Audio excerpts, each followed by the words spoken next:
अब सभी को जय मसीह। और आज हम पढ़ेंगे यशायाह की पुस्तक उसके 53 अध्याय उसकी 4 आयत से पढ़ेंगे। निश्चय उसने हमारे रोगों को सह लिया और हमारे ही दुखों को उठा लिया, तो भी हमने उस परमेश्वर का मारा कूटा दुर्दशा में पड़ा हुआ समझा। परंतु वह हमारे ही अपराधों के कारण घायल किया गया, वह हमारे अधर्म के कामों के कारण कुचला गया। हमारी शांति के लिए उस पर ताड़ना पड़ी कि उसके कोड़े खाने से हम लोग चंगे हो जाए।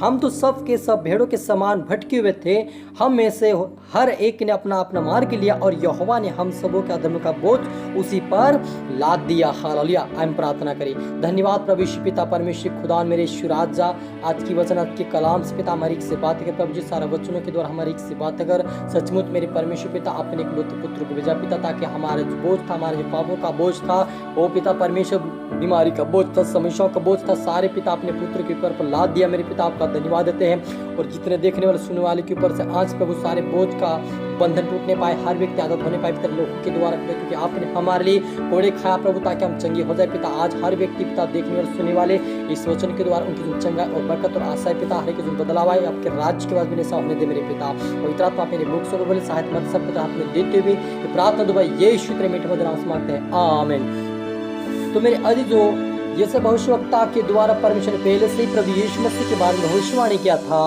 कि वह परंतु हमारे अपराधों के कारण घायल किया गया, वह हमारे अधर्म के काम के कारण कुचला गया, हमारी शांति के लिए उस पर ताड़ना पड़ी कि उसके कोड़े खाने से हम लोग चंगे हो जाए। हालेलुया।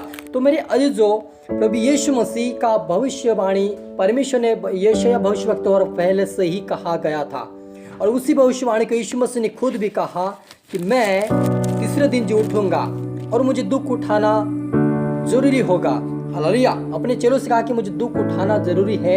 और वे गत्सेमनी में जब प्रार्थना करने के लिए कहा तो परमेश्वर से यही प्रार्थना करता है कि प्रभु जो मुझ पर जो बोझ आ रहा है, जो मुझ पर समस्या आ रही है, यदि तेरी इच्छा तो वह टल जाए। कहा क्योंकि यीशु मसीह को वो ताड़ना देने वाला थे, यीशु मसीह कोड़े खाने वाला था, यीशु मसीह को बहुत सारी समस्या का सामना करना पड़ रहा था, इसलिए वो सहन शक्ति परमेश्वर से मांग रहा था कि मुझे सहन शक्ति दे।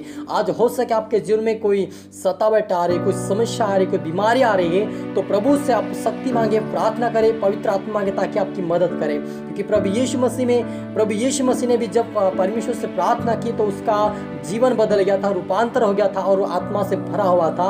और जब उसको कोड़े मारे, जब उसको खिले ठोके गए, जब उसको बहुत सारी समस्या उसके सामने आई, लेकिन फिर भी उस परिस्थिति को उन्होंने सामना क्यों किया? क्योंकि उसके अंदर परमेश्वर का सामर्थ्य था।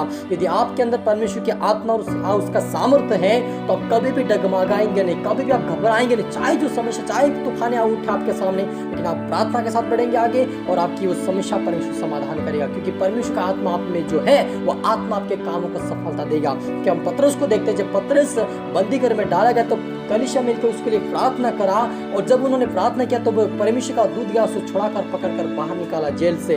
तो आज आपके जीवन में जो समस्या होगी, तकलीफ होगी, आज परमेश्वर का आत्मा जाएगा और आपकी समस्या का समाधान करेगा, आपके परिवार को जेल से बाहर लाएगा, बीमार से बाहर लाएगा, समस्या से बाहर लाएगा। आपको डरने घबराने की जरूरत नहीं है। आप प्रार्थना करें, वचन पढ़े, प्रभु से शक्ति और प्रार्थना करके वो आत्मा को मांगे, वो परमेश्वर आपके जीवन में वो सामर्थ्य अभिषेक आएगा और आपके हर काम को बदल देगा। क्योंकि परमेश्वर का सामर्थ्य बड़े बड़े बंधन को तोड़ देता है, बड़ी बड़ी समस्याओं का समाधान कर देता है, जेल के सलाखों को तोड़ देता है। परमेश्वर हर बंधन को तोड़कर आजाद करता है। हर व्यक्ति को आपको भी आज आजाद करना चाहता है। हालेलुया। यदि आप विश्वास करेंगे तो आज आपके जीवन में से सारी समस्या को प्रभु यीशु मसीह के नाम से प्रभु आपके जीवन से दूर करेगा और आपको हर बंधन से आजाद करके आपको सफलता और उचित स्थान पे खड़ा करेगा। हालेलुया। क्योंकि प्रभु यीशु मसीह को उन्होंने थप्पड़ भी मारा और कहा कि तू भविष्यवाणी कर। उसको पाप भी कहा, उसको डाकू कहा, उसको चोर कहा, यानी कि हमने चोरी किया, हमने पाप किया, हमने गुनहगार किया, सब कुछ हमारा अपराध था। लेकिन प्रभु यीशु मसीह के ऊपर परमेश्वर इसने ला दिया ताकि वो अपराध हमारे ऊपर ना रहे, वो अब अभिषेक, वो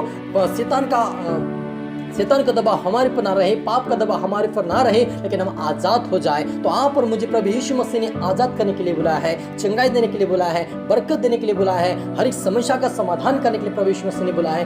कि प्रभु यीशु ने अपने हमारे बोझ को इसलिए उठाया ताकि आप और मैं बोझ में ना रहे, आप और मैं, इसलिए प्रभु यीशु मसीह ने दुख उठाया ताकि आप और मैं नरक में न स्वर्ग पहुंच जाए। हालेलुया। क्योंकि यीशु मसीह ने 3 दिन जमीन के नीचे नरक में रहा और फिर तीसरे दिन जो उठा और मृत्यु के डंक पे पुनः तोड़ दिया। यहाँ पर मेरे ऊपर परमेश्वर का अनुग्रह आज बना हुआ है। बस हमें प्रार्थना करनी जरूरत है कि प्रभु यीशु मसीह ने हरि के लिए पवित्र आत्मा का सहायक भेजा है ताकि उसकी मदद सहायता करे। लेकिन जब हम सहायता मांगेंगे तभी मदद करेगा। हालेलुया। यदि आपके कोई साथ में होगा और जब तक आप उसको मदद करने के लिए नहीं बोलेंगे तब तक आप कुछ भी सामान चाहे भारी होगा आप उठाने की कोशिश करेंगे लेकिन मदद नहीं करेगा। जब तक आप नहीं गए तब तक कोई आपकी मददगार नहीं करेंगे। वैसे ही प्रभु यीशु मसीह जब तक हम मदद नहीं मांगे, पवित्र आत्मा की सहायता नहीं मांगे, तब तक हमारी मदद नहीं कर सकता। क्योंकि यीशु मसीह ने जब दुख उठाया, तकलीफ उठाया तो उसको मालूम था कि ये सहन शक्ति, ये इतना दुख मैं सह नहीं सकता। इसलिए उन्होंने पवित्र आत्मा प्रभु यीशु मसीह का परमेश्वर से उन्होंने अपने अभिषेक को मांगा ताकि उस सहनशीलता का वो सहन शक्ति उसके अंदर आ जाए, उस दुख को वो सह सके। तो यहाँ पर मुझे भी जरूरत है कि परमेश्वर की आत्मा की जरूरत है, हमें प्रभु यीशु की जरूरत है कि हम हर समस्या का समाधान हमारे जीवन में हो सके, हम आगे बढ़ सके। हालेलुया। हम प्रार्थना करें। धन्यवाद पिता परमेश्वर, सुनाओ कि हो मेरे परमेश्वर पिता, सच मेरे खुदा परमेश्वर पिता, आपने हमारे लिए इकलौते पुत्र देता है ताकि प्रभु हम पाप में न रहे, ताकि हम बंधन में रहे, ताकि हम आजाद रहे प्रभु जी। और एक पिता परमेश्वर आपने हमारे इकलौते पुत्र को दे ताकि उसके द्वारा हम जीवन को पाए मेरे पिता। आज जितने देखने वाले सुनने वाले पिता, उनकी जीवन चाहे समस्या, चाहे बीमारी, चाहे तकलीफ, आज हर बंधन टूटने पाए पिता। आजाद होने के ऊपर से प्रभु सारे बोझ टूटने पाए, शराब की आत्मा टूटने पाए, हर प्रकार के बंधनों से आजाद की घोषणा करते मेरे पिता। इनके लिए हर रास्ते खुले, हर काम बने प्रभु जी। और इनको तेरा आत्मा काम करे पिता। आज से तेरा आत्मा जाए इनके जीवन में काम करे, इनका जीवन, इनका परिवार, इनका परिवर्तन होने पाए, इनके जीवन में हर काम सफलता पाए, हर बीमारी गरीबी से बाहर आए, समस्या बाहर आए और जो आपकी घोषणा करते हैं मेरे पिता। आत्मा काम करें जीवन में पिता। इनको मजबूत ताकत और बलवंत बना और प्रार्थना मजबूत आपके राज्य की बात बिना होने दे मेरे परमेश्वर पिता। सबको तेरा आत्मा सौंपते मेरे पिता। प्रार्थना सुना ब्लेस का आशीष मेरे खुदा मेरे ईश्वर राजा। ये प्रार्थना भाई यीशु तेरे मीठे मधुर नाम से मांगते हैं, आमीन। आप सभी को गॉड ब्लेस यू ऑल और अगली वीडियो मिलते सबको जय मसीह।